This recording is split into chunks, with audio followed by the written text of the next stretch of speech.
Salut les copains, aujourd'hui on se retrouve pour l'épisode numéro 825 de l'After Zap Image. On va débuter avec cette date qui concerne Luis Suarez. C'était il y a 6 ans, jour pour jour. Les grands débuts de l'international uruguayen sous le maillot du Barça. 283 matchs joués par Suarez avec le Barça pour 198 buts marqués. Énormément de trophées, à noter 4 titres de champion d'Espagne, 4 coupes du roi, une Ligue des champions, une super coupe d'Europe. Et malgré tout ça, Luis Suarez s'est quand même fait jeter comme un malpropre il y a 2 mois. On poursuit avec le résultat du gros duel en Ligue 1 hier soir du côté de Lyon. L'OL recevait l'AS Monaco, une victoire 4-1 pour l'Olympique lyonnais avec une très belle première période des Gaunes qui menait 4-0 à la mi-temps, et pourtant Lyon n'a eu que 27% de la possession de balles en première mi-temps, ce qui nous montre que l'équipe de Rudy Garcia est très à l'aise en phase de contre-attaque. C'est assez impressionnant, on a vu de belles choses, mais par contre lorsque Lyon a la possession de balles, et ça on l'a vu depuis le début d'année, c'est aussi beaucoup plus compliqué. En tout cas c'est une victoire qui permet à l'OL de remonter un petit peu au classement. Les buteurs du côté de Lyon, Memphis, Toko et Cambi qui marquent un doublé et un penalty de Houssam Aouar juste avant la mi-temps. C'est Ben Yedder qui va marquer pour Monaco, là aussi sur penalty. Une statistique qui concerne Memphis depuis ce début de saison. Il est très à l'aise et très impressionnant, et surtout décisif pour l'Olympique lyonnais. 9 matchs, 5 buts, 3 passes D pour Memphis. Autre statistique, il est impliqué sur 73% des buts de l'Olympique lyonnais en Ligue 1 cette saison. 8 sur 11 pour Memphis. Aucun joueur n'affiche un meilleur pourcentage d'implication dans les buts de son équipe au sein des 5 grands championnats. Ça montre à quel point Memphis est tellement important pour l'Olympique lyonnais. Alors imaginons qu'il quitte l'OL, pourquoi pas au mois de janvier. Ça serait évidemment une énorme perte pour Rudy Garcia et toute son équipe. Ensuite on continue avec cette info qui concerne Houssem Aouar qui aurait pu quitter l'OL sur le dernier mercato. D'après le quotidien italien Tuttosport, il y a toujours 3 clubs qui semblent être très intéressés par Houssem Aouar. On a Arsenal, le PSG et la Juventus. On enchaîne avec 2 déclarations de Ryan Cherki. Il nous dit: gagner la Ligue des Champions avec l'Olympique lyonnais est encore dans ma tête, d'autant plus que cet été on a été jusqu'en demi-finale, il nous manquait ce petit truc. Alors il est vrai que gagner la Ligue des Champions c'est déjà exceptionnel, alors le faire en plus avec ton club formateur, c'est quelque chose qui doit être magique. Alors après évidemment il y aura encore beaucoup d'étapes à franchir pour l'Olympique lyonnais avant de pourquoi pas prétendre à remporter la coupe aux grandes oreilles. Autre déclaration assez sympa de Ryan Cherki qui nous raconte comment il est arrivé du côté de l'Olympique lyonnais. Il nous dit: ça s'est fait sur un parking, comme d'habitude j'étais avec mon ballon et je me mets à jongler et j'ai la chance de tomber sur un entraîneur de l'OL qui me propose d'aller faire des tests, comme quoi ça peut se jouer sur des petits détails le football. Un entraîneur qui passe au bon moment, qui te voit en train de jongler et hop tu pars faire des tests du côté d'un club professionnel. Ensuite on enchaîne avec le classement de Ligue 1. Le Paris Saint-Germain reprend la première place avec 18 points. Lille est à égalité mais une moins bonne différence de but, 18 points. Rennes 15, Marseille 15 points, Nice 14 et Lyon 13 points. Dans le bas de tableau, Dijon est bon dernier avec 2 points.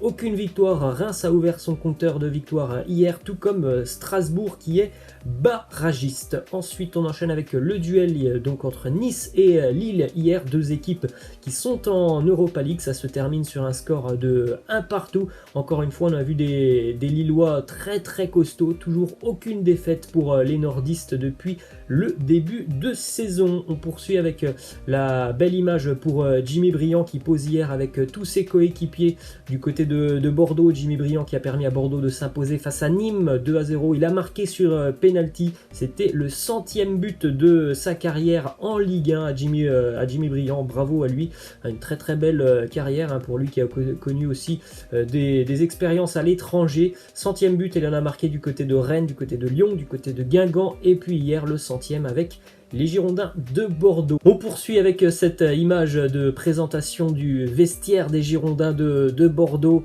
et vous voyez l'erreur d'orthographe sur le nom de Hatem Benarfa. Alors évidemment ça a été très vite retiré des réseaux sociaux de Bordeaux. On poursuit du côté de l'Olympique de Marseille avec cette déclaration de Dario Benedetto qui nous dit: je promets aux supporters de travailler dur, c'est le moins que je puisse faire pour tous ces gens qui m'ont donné tant d'amour en si peu de temps. Bon, il traverse une très mauvaise période évidemment. Pour un attaquant de ne pas marquer sur une très longue période, c'est pas très bon pour la confiance. Il faut travailler, il faut retrouver tout simplement cet instinct de tueur devant le but. Ensuite on jette un coup d'œil sur les événements et les faits de jeu de la première période entre Montpellier et Reims hier. Très mauvais après-midi pour les Montpelliérains. 7e minute, expulsion du capitaine Vitorino Hilton. 8e, but de Boulaïdia. 13e, doublé pour Boulaïdia. 43e, expulsion pour Damien Le Tallec à la suite d'un très vilain geste.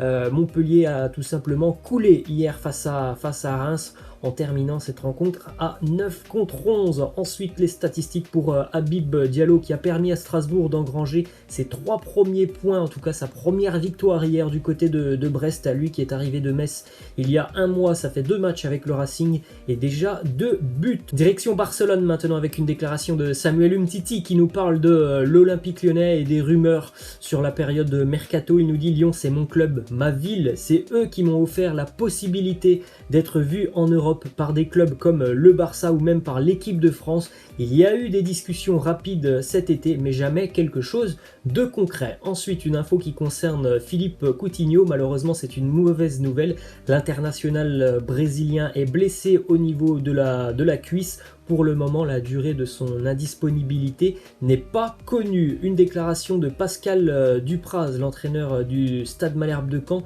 qui lui aussi travaille un petit peu sur RMC, tout comme Mathieu Valbuena. Il nous parle de Griezmann, il nous dit: Griezmann au Barça, ça ne marchera que lorsque Messi ne sera plus là et c'est pour bientôt. Visiblement, il est très bien renseigné. Ensuite, on a une info justement qui concerne Léo Messi et potentiellement son avenir du côté de Barcelone, puisque selon plusieurs quotidiens espagnols, aujourd'hui pourrait être une journée décisive dans l'avenir du club catalan et dans l'avenir du président Bartomeu, puisque Bartomeu et ses assistants du conseil d'administration pourraient démissionner à l'issue d'une réunion exceptionnelle qui est prévue aujourd'hui dans le courant de la journée du côté de Barcelone. On sait que normalement il va y avoir ce référendum et que, à moins d'une énorme surprise, Bartomeu devrait donc quitter ses fonctions. Donc pour ne pas subir cet affront, Bartomeu pourrait, on va dire, devancer un petit peu tout le monde et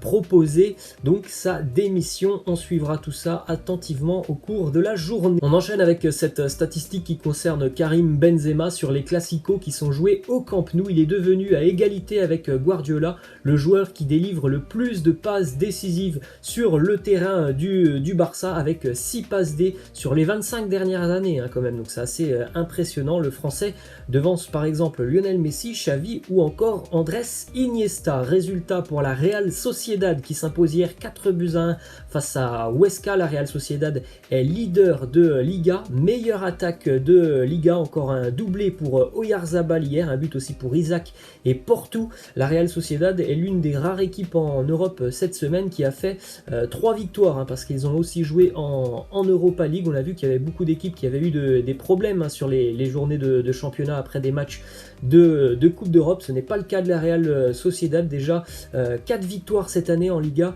où la Real Sociedad s'impose par au moins 3 buts d'écart. C'est assez impressionnant. Direction l'Italie maintenant avec le résultat de la Juventus, une nouvelle fois tenue en échec par le Hellas Vérone, 1-1. C'est Kulusevski qui a égalisé pour la Juve, qui était menée 1-0 en seconde mi-temps. La Juventus qui fait du surplace après le match nul la semaine dernière du côté de Crotone. Il faut vraiment que Cristiano revienne pour un petit peu dynamiter cette attaque qui a des difficultés face à des équipes qui savent défendre comme le Hellas, qui est une équipe très bien organisée. Déclaration du directeur sportif de la Juve, Fabio Paratici, qui nous parle de Paulo Dybala. Il nous dit: nous sommes en pourparlers pour prolonger le contrat de Paulo. Il veut rester avec nous et nous voulons le garder. Nous allons tout faire pour trouver un accord. Ensuite, on a cette déclaration d'Andrea Pirlo qui nous parle un petit peu de son projet sur les prochaines semaines avec le retour de Cristiano. Il nous dit: Cristiano, j'ai en tête de le faire jouer avec Morata et même avec Dybala, on s'adaptera et tout ira bien. On a aujourd'hui décidé de faire jouer Bernardeschi qui venait de quelques semaines d'inactivité. C'est aussi ça le problème de la Juve en ce début d'année, pas mal de cas de Covid. Il y a des joueurs qui reviennent, qui ne sont pas tout à fait en forme. Ça peut expliquer aussi un petit peu le fait que la Juve a un petit peu de mal à vraiment lancer cette année. Peut-être que la Juve va lancer cette année de la meilleure des manières face au Barça en Ligue des Champions, et le club turinois a déjà envoyé à l'UEFA des données qui prouvent que Cristiano Ronaldo n'a aucun symptôme du Covid-19. La Juve est optimiste quant à sa négativité en vue du match face au Barça. On rappelle, le test de Cristiano devra être négatif 24 heures avant le match. Ensuite, résultat hier aussi entre Benevento et Naples. C'est le Napoli qui s'impose du côté de Benevento, 2-1. Ça permet aux Napolitains d'être deuxième en Serie A. Le Milan, qui est leader, jouera ce soir face à la Roma. À noter un petit fait incroyable durant ce match: 2 frères ont marqué.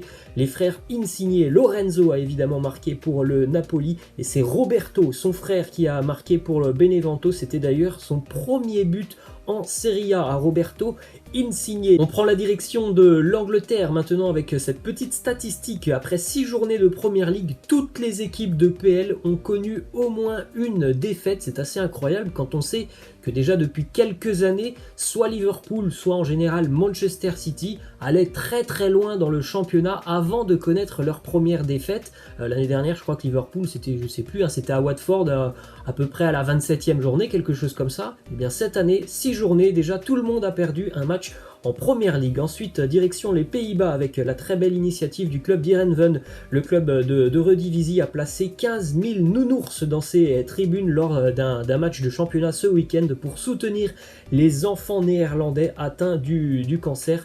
Tous ces nounours et tous les bénéfices de ces ventes seront reversés évidemment auprès d'une association. Et on va terminer avec cette mauvaise nouvelle pour Ronaldinho, cette légende qui a maintenant 40 ans. Malheureusement, il est touché par le Covid. Il a laissé un petit message sur ses réseaux sociaux: salut les amis, la famille, les fans, j'ai fait le test du Covid, le résultat est positif, je vais bien, je suis asymptomatique pour l'instant. Et on espère que ça ira bien pour Ronaldinho. Voilà les amis, c'est la fin de cet After Zap Image. J'espère que ça vous a plu. N'hésitez pas à lâcher un petit like et nous on se retrouve demain. Ciao.